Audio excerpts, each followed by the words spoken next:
Welcome to High Street Matters, a podcast from BIRA, the British Independent Retailers Association. My name's Steve Dyson, a journalist who's interviewing business owners and experts about issues which impact independent retailers today. High Street Matters has explored crucial subjects such as accessibility, retail crime, and using AI to boost social media, providing top tips to help businesses stay ahead of the curve. In our latest episode, we're going to take a detailed look at local traffic neighbourhoods, closing roads so they are pedestrianised and looking at different ways for shoppers to be more engaged on the high street. I'm going to be interviewing Natalie Lindsay, the Secretary of Wandsworth Bridge Road Association in South Fulham, which has helped to recreate a traditional high street from what had become a busy main road. Also joining me will be Henry Pulteney of Grace and James, a neighbourhood wine bar, deli and cheesemonger in a new low-traffic neighbourhood in the trendy Birmingham suburb of Kings Heath. Also joining us will be Andrew Goodacre, the Chief Executive of BIRA. I want to speak first to Natalie Lindsay, the Secretary of Wandsworth Bridge Road Association. Hello to you, Natalie. Good morning. Natalie, tell us a little bit about who you are and what you were doing before the Wandsworth Bridge Association existed. Okay, well, my background is in economics, and I've worked in the public and the private sector. But I'm actually coming at this more as a resident and somebody who lives on a main road. I was very concerned about air pollution on our main road and started to get involved in understanding the reasons why and the causes back in 2016. I became an air pollution commissioner for the council and began to understand exactly what was going on, quite how bad air pollution is in this country and where it was all coming from. And off the back of that, did a lot of work on understanding how traffic behaves, how we behave with our cars, and what changes we need to make in the way we function in order to try and tackle air pollution and the traffic and congestion that exists in our cities. So that was my background before the Wandsworth Bridge Road Association was formed. The association itself got formed off the back of a council plan to create low-traffic neighbourhoods in our part of the borough of Hammersmith and Fulham, which is in southwest London. What basically happened is that the council announced it was going to put road closures into the side streets, and nobody, including the borough, seemed to have given any thought to the main road that was running through it. What has the new association, or it's not so new now, but what has the association in the years that it's existed, what has it managed to achieve? So the association was formed off the back of the fear, really, of the creation of these low-traffic neighbourhoods that were being created. And the assumption that happens right across the world that somehow the main roads are going to suffer if side roads are closed. Now, the geography of our road is that we are a road that leads onto one of the few bridges that crosses the River Thames. So there's a bridge at the bottom of the road, so it is inevitably going to be very busy. But we also know from the data that the council had collected before doing the project that over 80% of the cars being driven down this road were not coming to this part of Fulham. They weren't coming to shop. They were literally just passing through. And what had happened over the years is that they got frustrated with the slowness of the main road. They had started flooding the side roads, and we created this massive bottle jam in the whole of this part of London. So I understood the theory of how traffic evaporation works, and I understood the theory that actually if you reduce road capacity, you actually make road movement clearer. And so the Wandsworth Bridge Road Association was very much formed to say to the council, this is all well and good that you're putting LTNs into the side streets, but what is your treatment of the main road, and how are you going to help the main road to improve, and how are you going to integrate the main road as part and parcel of the project? At the same time, people, including the council, had completely forgotten that this was a high street. It was being viewed right across the borough as just a main road. But of course, someone's just a main road is everybody else's road where they live on. We have 80 shops on this road. We have 6 schools off the back of this road. So the first thing we needed to do is to create an awareness within the community and within the council that there was a high street worth protecting here. So the first thing that the association did was to work on a vision for the road. a clean green WBR. And we developed that vision off the back of a GLA initiative called High Streets for All, which was an initiative that came out of the back of COVID. We developed a vision of a less car-centric and more people-friendly road. And then we took that vision to the council and said, basically asked that they include this vision of the high street as part of their whole project for the LTNs on the side, so that the high street became central to the whole refurbishment and redevelopment of the area, rather than being a sort of afterthought. And so on the high street itself, Natalie, what have you seen happen? What have they done? What have you managed to persuade them to put into place on the high street to make it a worthy part of the LTN?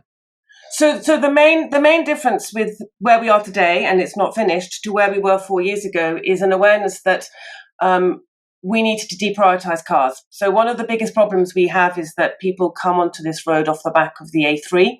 So they are still in a mindset of driving on a three-lane highway, and then suddenly they find themselves on a residential road. So the vision which the council has started to implement is to actually change driver behaviour when they get onto this road. So the very first thing we did was to change the speed limit from 30 miles an hour to 20 miles an hour, which might not sound like very much today in 2024 when it's now an accepted philosophy, but back in 2021 we were the first main road in the borough to actually do that. The second thing that we did to create a place-making concept was we obtained permission from the council to actually close the road for a day and run a fair. And again, this was one of these you can't close a main road numbers, but we did. We closed this main road for a day, turned it into a fantastic fair. Everybody was amazed by how beautiful this tree-lined street was. Everybody was amazed that there were so many shops and restaurants and cafes. People hadn't noticed them. And we're now about to do our fourth full street closure, fourth year in a row, and we're attracting about 20,000 people to this street closure. So that in and of itself has enabled everybody to suddenly realise actually there is a place here. This place called the Wandsworth Bridge Road is more than just a through route. It's actually a place which has shops and cafes and restaurants, and we can come and spend time there. So then on the practical side is for the council to actually start implementing physical changes on the road. And that has begun. We've got some parklets that have been put on. We've had some chicaning of the road, which for the moment is being done only with paint, with a different surfacing on the road, but which ultimately will be done with changing the curve lines, expanding the pavements, and making the road less straight, prioritising the movement of people rather than movement of cars. It sounds wonderful, Natalie. But what I want to ask is, and I know it's still work in progress, but has what you've done so far worked? And when I say has it worked, what kind of change have you seen in businesses, in shopping, in pedestrians coming to your area, your street, and shopping? Well, I guess the first measure you could look at in terms of has it worked is a relevant one about street businesses opening versus businesses closing. And unlike many high streets, we are net up. We have more businesses opening on the high street than we have closing. At the same time, like every other high street, the nature of those shops are themselves changing. We have new cafes, new delis, new restaurants opening. And that in itself is attracting more footfall. And we all know that more footfall increases spend on the high street. So the high street itself is changing. The nature of it is changing. But by allowing that change to happen with seating, parklets, benches, you're encouraging more people to come and spend time on the high street. And we're really seeing that. In the last couple of days when it's been nice weather, it's been fantastic on the road. We've sort of had a buzzy feel. It's almost felt like somewhere on the continent with people sitting out on the benches, the parklets and the outside seating. And of course, these people are coming and spending money on the high street because they are hanging out in the high street. And obviously, you're not a trader yourself, you're a resident. But from what you can see when you're talking to traders, the traders who are developing their businesses in line with that kind of neighbourhood, are they beginning to thrive? Are they seeing an increase in trade? Yeah, I mean, you'll always have some winners and some losers.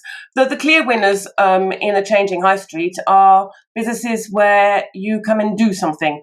You come and get your hair done, you come and get your nails done, you go to a cafe. We have a sushi bar that has moved into much bigger premises. We have a cafe that's expanded into the cafe next door. These businesses are very much doing well. We have other businesses that have changed, but to a certain extent, they've changed partly because they possibly weren't in the right place. One of our businesses, long-standing businesses, was a high-end design lamp shop. They have moved to a design quarter, which is just around the corner alongside other design shops, and their shop has been replaced by a bike shop. The bike shop is doing very well. Maybe that's a more sensible business on a high street today, and the design shop is better off in a design quarter.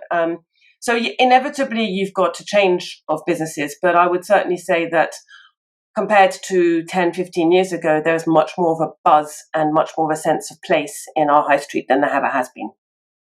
That level of change sounds really exciting for yourself, the businesses involved, and of course, all the other residents in the area. But tell me one more thing. What else is needed to fulfil the Wandsworth Road Bridge Association's full dream? What else does the council and other players need to do? And will they continue to play ball? Well, that is a very good question, because we haven't yet seen the full implementation of the plans. And we're still at that first stage of trying to get the actual physical changes to the road. We've had some parklets put in, but in and of themselves, that's not enough.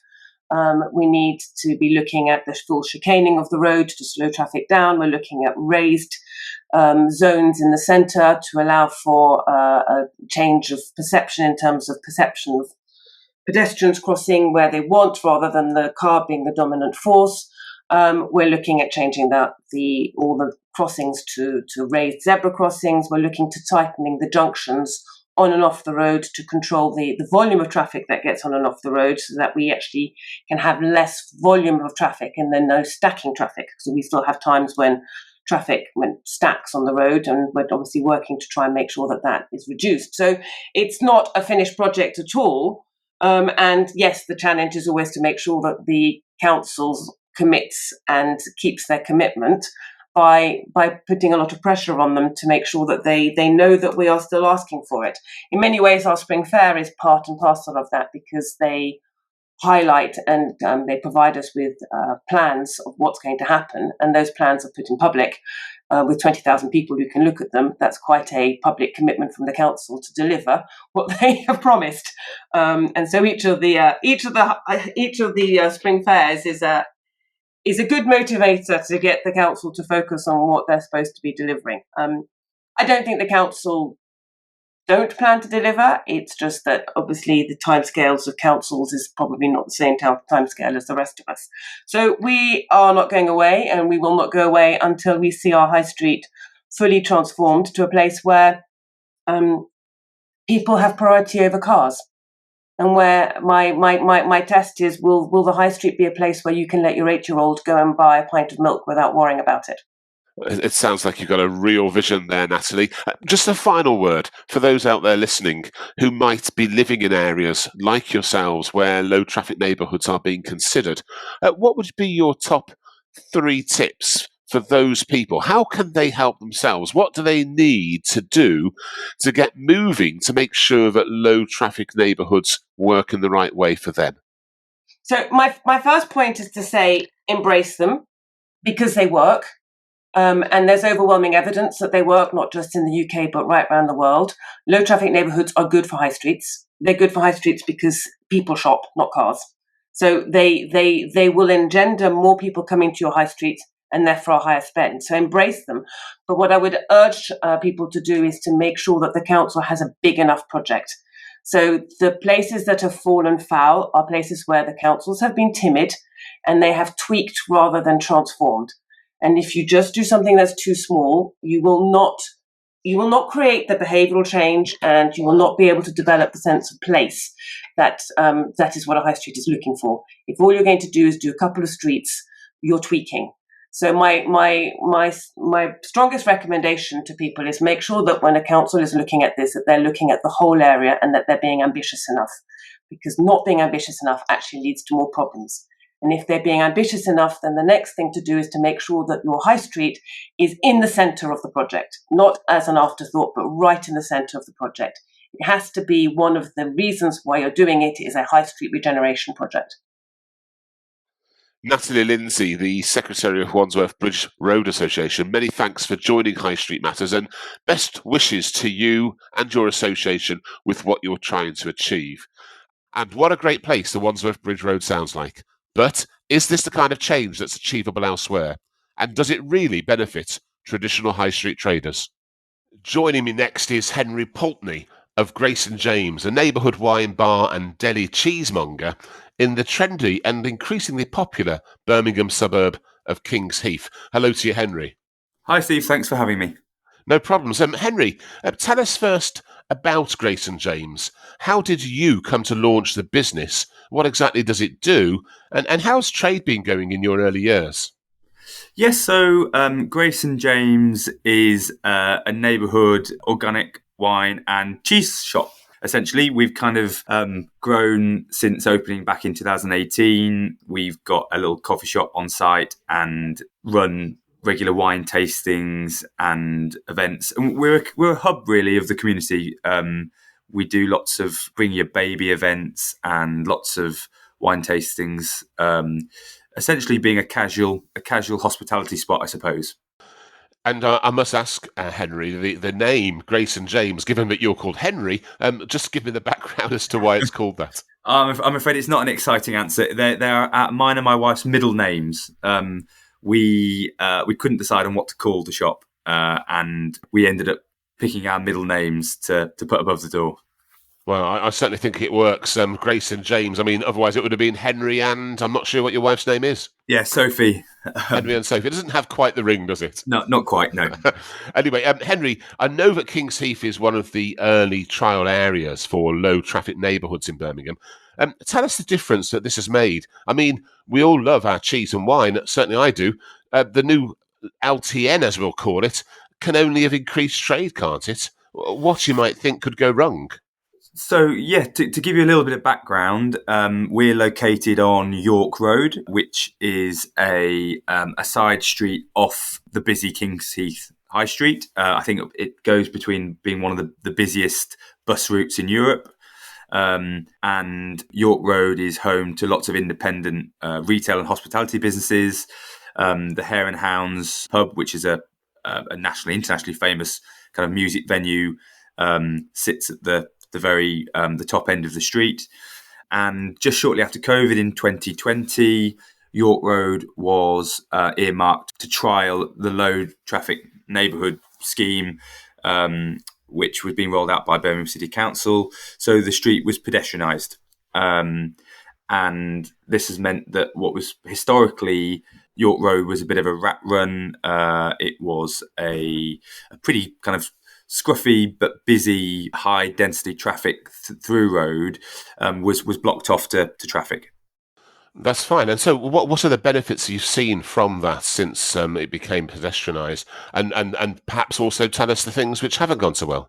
Yeah. So obviously, immediately the street stopped being a through road, so it is quieter. It's a safer space to run a business. It's really immediately created a real nice kind of gathering point for local people to come and play with their children, perhaps in the street, and enjoy the sunshine when the sun's shining.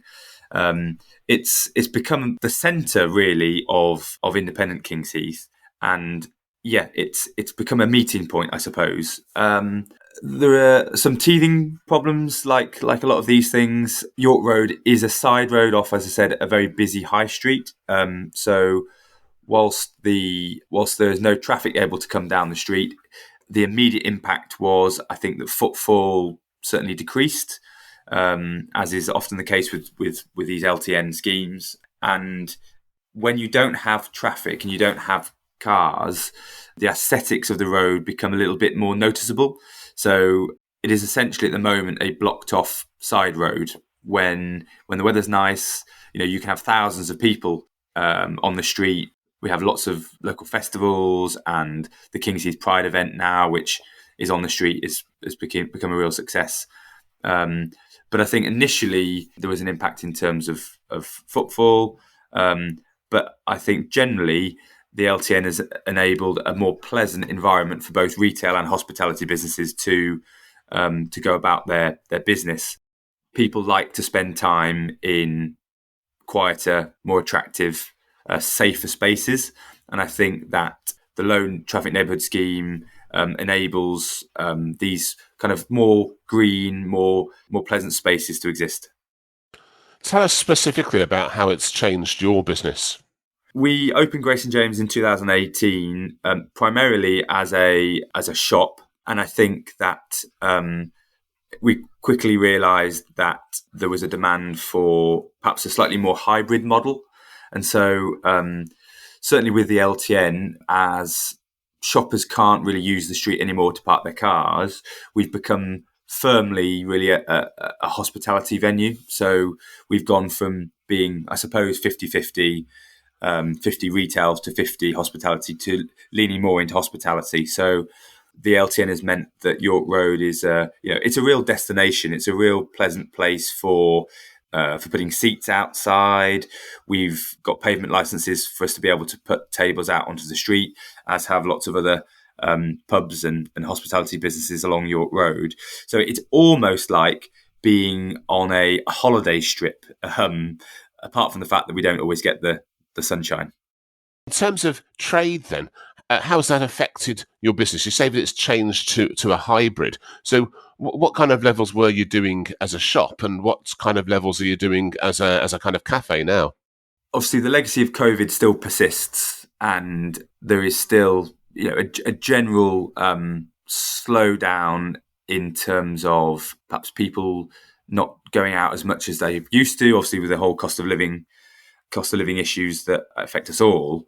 But yeah, we originally would be about 50-50. We're now much probably closer to 75% on trade. So we are much more of a hospitality venue now, and that's driven, I would say, a large part to do with the surroundings of the LTN. The space is much more suited now to a kind of hospitality and leisure environment. We're still not seeing huge amounts of footfall on the street. I think that it takes time, it takes promotion. We're really looking for our local council, Birmingham City Council, to follow through with the scheme. So there's lots of political opposition from some businesses in the area. Generally, residents are wholly on board with the scheme. But really, we want to keep pushing to kind of create a Carnaby Street style atmosphere, really, whereby the street really looks pedestrianised. Essentially, at the moment, it is just a road that has been blocked off. So aesthetically, we're looking to have things like festoon lighting. We would love to have proper cobbled road and streets to really kind of make to make York Road feel that bit more pleasant. And overall, what's the verdict from traders? I mean, you live and work with them, whether they're shops, whether they're cafes, whether they're pubs. What's the overall reaction? Has it been a success or a failure in the traders' minds? Overall positive. I think, everybody understands that when you improve your environment, that's good for business. People want to shop, people want to spend time, people want to live, work, bring up their families in a greener, more pleasant environment. And I think that is slowly kind of taking shape as more and more people realise that York Road is this kind of enclave of independent hospitality. I think that the concerns are around the fact that essentially the scheme is unfinished. We don't have very good transport links in our part of Birmingham. We're still waiting for the Camp Hill line to be reinstated. Connectivity is quite poor across South Birmingham. So when drivers and local people try and get anywhere, other than the buses or using the car, it's very difficult to travel around. So I think that, when that happens, when the train stations do come online, hopefully next year, you'll see more people using the trains and other types of public transport to come into King's Heath and take advantage of what is a very special road with lots of special businesses. We just hopefully can make it a little bit more aesthetically pleasing. Henry Poultney of Grace and James, a neighbourhood wine bar, deli and cheesemonger in the trendy Birmingham suburb of King's Heath. Many thanks for joining High Street Matters today. My final guest in this episode is Andrew Goodacre, Chief Executive of BIRA, the British Independent Retailers Association. Hello to you, Andrew. Hello, Steve. Andrew, we've just heard two fascinating experiences of how low traffic neighbourhoods are working in different locations. The Wandsworth Bridge Road Association in London, they've been working with the local council to bring life back to what had just become a main road, and now they're trying once again to make it a place for people to shop and enjoy. And in King's Heath, Birmingham on York Road, what was a rat run is in the early stages of becoming a pedestrianised haven, with tables and chairs, children playing, and shops more a part of the community than ever before. In both cases, there's still work to be done, but overall, and this is where I want to bring you in, Andrew, they seem to tell a story of how low traffic neighbourhoods can work for independent traders. How important are they as far as the future's concerned for independent traders? Well, I think they are important. They're important for various reasons. If you think about the need to reduce traffic from an environmental perspective, then we have the wider reasoning there. And that in the past, I think, has driven some of the thinking around creating low traffic neighbourhoods. I think, however, when we think about high streets, we want safe high streets. We want places where people can dwell. We want places where people can have a sense of freedom on those high streets and not be looking over their shoulder or worrying about tripping onto the road and cars and etc. So I think they are an important part of the way we view high street developments and the impact they can have on the businesses in those areas. The danger, I guess, and I think this came through both of the interviews in both of those areas in different parts of the country, and this is something that we see and hear about all too often, is that the decision to create a low traffic neighbourhood is often driven without thinking about the businesses. It's just a case, how do we reduce traffic? And I think both people said the job still needs finishing. And I think that's where there's this disconnect between the desire to reduce traffic and then the local authorities are not always seeing the opportunity that can give business and if they allow themselves that extra bit of thought and involvement with local business to make a truly exceptional area from that initial decision to create an LTN. Yeah, I agree. And apart from that need for councils to work closely with businesses, what other hurdles do you feel need to be addressed to help low traffic neighbourhoods succeed more often and more widely? And the reason I'm asking you, of course, is because these are just two schemes we've heard about. You, as Chief Executive of BIRA, must know about lots of different examples. So what hurdles do they face that need to be tackled? I think the first one is really understanding what is it that the local authorities are trying to achieve. What is it they want to achieve? What's their objective?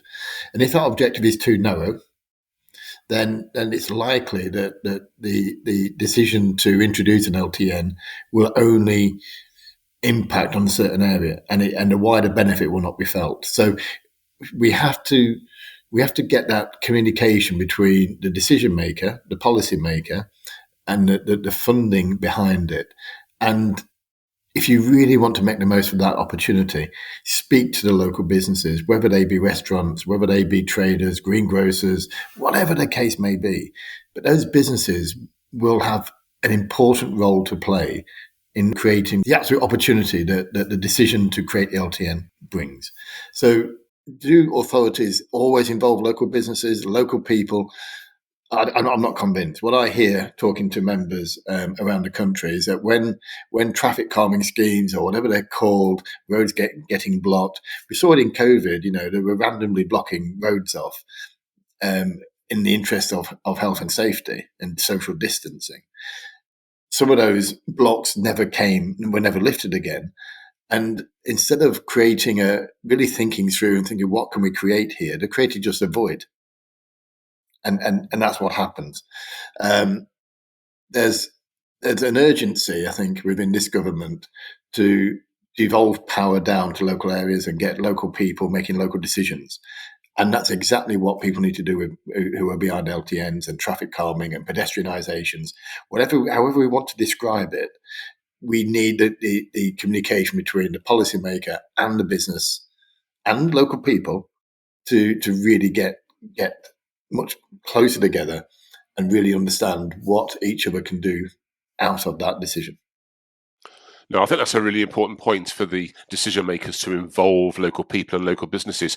And that relationship aside, and also perhaps just putting low traffic neighbourhoods to one side as well, because that's just one scheme, one project. What else needs to happen on top of that relationship and on top of LTNs? Yeah. What else needs to happen to improve accessibility to our high streets? Well, yeah, we've talked about accessibility in the past, I think, on podcasts, and especially in relationship to older people or disabled people. And one of the issues that will always come up is for some people, the car is the only option of transport. And if you are having to use a car in a certain area, then you need parking. You need to be able to park your car. You need to be able to do that effectively and cheaply. And again, we often hear about the cost of car parking rising all the time, the penalties associated with if you overstay in a car park rising all the time, and that just deters people, And there's a clear example of this. If you look at the statistics around footfall, which is customer traffic, retail parks are almost back to where they were pre-COVID, and these are big areas, big shops, free parking, plenty of it. So if you want to bring people back into high street, you have to address how they get there and how they dwell there. Ultimately, though, we'd like to reduce cars. That's what LTNs are about. But then you need the other investment in the infrastructure to get people in there in another way. I think Henry pointed out about that part of Birmingham not being great for transport links. I'm in London a lot. London's got this wonderfully coordinated, integrated travel system.